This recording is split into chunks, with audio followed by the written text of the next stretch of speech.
অবশেষে সত্যের মুখোমুখি দুর্গাপুর। ধর্ষণকাণ্ডে টিআই প্যারেড রিপোর্টে উঠে এলো মূল অভিযুক্তের নাম। দীর্ঘ প্রতীক্ষার অবসান ঘটল অবশেষে।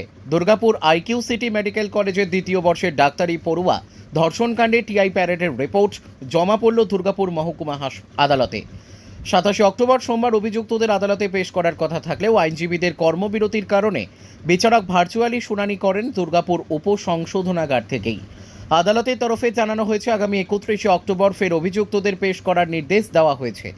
প্রসঙ্গত গত 24 অক্টোবর শুক্রবার ভারপ্রাপ্ত বিচারক রাজীব সরকারের তত্ত্বাবধানে দুর্গাপুর উপসংশোধনাগারে নির্যাতিতাকে নিয়ে হয় টিআই প্যারেড, অর্থাৎ টেস্ট আইডেন্টিফিকেশন প্যারেড। নির্যাতিতার সামনে দাঁড় করানো হয় 5 অভিযুক্তকে: শেখ রিয়াজউদ্দিন, শেখ সফিক, শেখ নাসিরউদ্দিন ওরফে সম্রাট, অপু বাউরি এবং শেখ ফিরদৌস। সোমবার সেই টিআই প্যারেডের রিপোর্ট জমা পড়ে আদালতে। তাতে স্পষ্টভাবে উল্লেখ করা হয়েছে মূল ধর্ষক শেখ ফিরদৌসকেই নির্যাতিতা চিহ্নিত করেছেন। রিপোর্ট অনুযায়ী বাকিদের উপস্থিতিও ঘটনাস্থলে ছিল, যা একাধিক সূত্রে প্রমাণ করে এই নৃশংস ঘটনাটি ছিল গণধর্ষণ।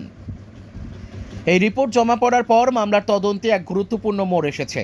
এখন নজর আদালতের পরবর্তী নির্দেশ ও অভিযুক্তদের বিরুদ্ধে আনুষ্ঠানিক চার্জ গঠনের দিকে। দুর্গাপুরে তরুণী ডাক্তারি পড়ুয়ার ওপর পাশবিক নির্যাতনের পর এই মামলায় টিআই প্যারেড রিপোর্ট নিঃসন্দেহে সত্যের পথে এক বড় পদক্ষেপ। সমাজ এখন আশা করছে আইন তার নিজস্ব গতিতে এগিয়ে এই জঘন্য অপরাধের যথাযথ বিচার নিশ্চিত করবে, যাতে আবার কোনো নিরীহ তরুণীকে এমন অমানবিক অভিজ্ঞতার মুখোমুখি না হতে হয়।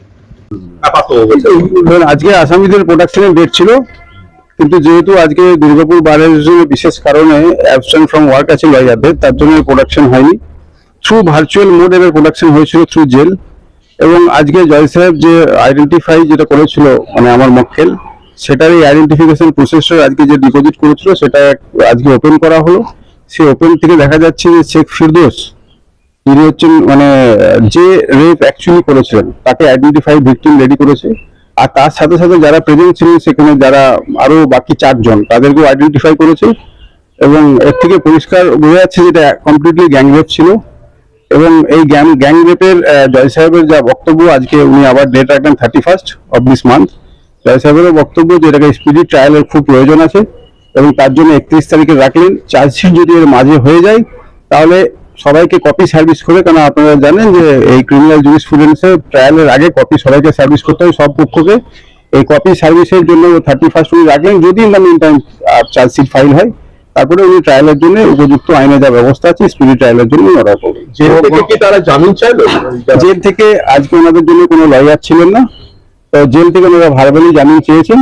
সেটা জয় সাহেব considering the gravity of the ম্যাটারটা রিজেক্ট করছে। উনি শেখ বুঝিয়ে এই যে টিআই প্যারেডটা হলো, টিআই প্যারেডের পরে নির্যাতিতা সবাইকে শনাক্তকরণ করলেন। সবাইকে শনাক্তকরণ করেছেন। গণধর্ষণ নাকি সিপি সাহেব যেহেতু বলেছেন যে একজনই ধর্ষণ করেছে। না, দেখুন আজকে আপনারা ডেফিনেশন যদি দেখেন বিএনএসএস বা পুরোনো আইপিসি ডেফিনেশনে, যদি ধর্ষণ একজন কেউ করে, তার সাথে যারা যারা প্রেজেন্ট থাকবেন স্পটে, তাদেরকেও গণধর্ষণে ওরা যা সাক্ষী হবে শাস্তি হবে। সিমিলারলি যারা প্রেজেন্ট থাকবে তাদের একই শাস্তি হবে। শেখ ফিরদৌসের ব্যাপারে কি বলছে? শেখ ফিরদৌস অ্যাকচুয়ালি রেপটা করেছিল, বাকি যারা প্রেজেন্ট ছিল তারা শেখ ফিরদৌসকে সাহায্য করেছে।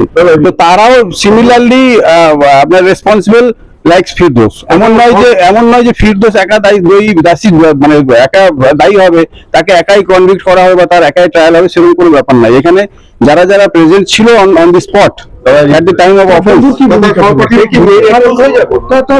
একই সবাই সেম অ্যাকিউজ। বন্ধুর কি বন্ধুর, দেখুন বন্ধুর ব্যাপারে যা স্টেটমেন্ট দেওয়া সেটা আগেই দেওয়া হয়েছে। বন্ধুর তো টিআই প্যারেড হয়নি, বন্ধু অলরেডি আইডেন্টিফাইড। এখানে টিআই প্যারেড যে 5 জন হয়েছে সেই ব্যাপারে আজকে আপনাকে জানালাম। আপনি আগে একবার বলেছিলেন যে এটার মূল মানে মাথা, এটা মূল প্রি প্ল্যান ও সহপাঠী। না, দেখুন আগে যেটা আমি বলেছিলাম সেটা বলেছিলাম, আমি আগের স্ট্যান্ড থেকে সরে আসছি না। কিন্তু আজকে যে ইস্যু ছিল সেটা হচ্ছে টিআই প্যারেড ইস্যু ছিল। টিআই প্যারেড আইডেন্টিফাই হয়েছে কিনা, টিআই প্যারেডে যদি আইডেন্টিফাইড হয়ে থাকে তাহলে মানে ইটস এ মানে most vital thing of the investigation. এবং ইনভেস্টিগেশন যখনই কমপ্লিট হবে টোটাল পিকচারটা একসাথে আপনারা পেয়ে যাবেন যে কিভাবে চেন সার্কামস্টেন্সেস কি হয়েছে না হয়েছে। এটা আপনারা খুব শীঘ্রই উইদিন 7 days 8 days এর মধ্যে পেয়ে যাবেন বলে আশা করছি। 31 তারিখে প্রডিউস হবে, সেটা কি ফিজিক্যালি নাকি ভার্চুয়ালি? না, দেখুন ভার্চুয়ালি যেহেতু এখন সিস্টেম আছে, অনেক সময় ইনকনভিনিয়েন্স যদি পুলিশ জেলে থাকে, অনেক সময় এটা ফিজিক্যালি জায়গায় ভার্চুয়ালি হয়। তো ভার্চুয়ালি প্রেজেন্ট আর ফিজিক্যালি প্রেজেন্ট দুটোর এফেক্ট হচ্ছে সেম, এর মধ্যে কোনো ডিফারেন্স কিছু নেই।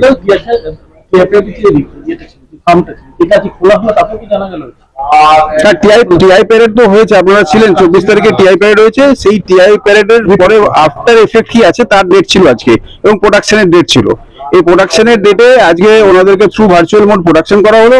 আর তার সাথে সাথে টিআই প্যারেডে কি আউটকাম ছিল, যেটা আমি আগের দিনই বলেছিলাম যে টিআই প্যারেডে আউটকামটা হবে, টিআই প্যারেড যেদিন আমরা ওপেন হবে সেটা বলতে পারবো। পরবর্তীকালে আজকে যেটা আমরা দেখলাম সেটা ফিজিক্যালি দেখলাম। আমি আমার ক্লায়েন্টের সাথে পরবর্তীকালে সেদিন হওয়ার পরেও কথা বলেছি, তাতে একই জিনিসই ছিল, এটা আইডেন্টিফাই চলে গেছে। টাইমিং বাড়ি গেছে, চলে গেছে মানে সেরকম না, টাইমিং বাড়ি গেছে না, আবার আসবে কোথাও পুলিশ তাকে পুলিশ পৌঁছে দিয়ে এসছে।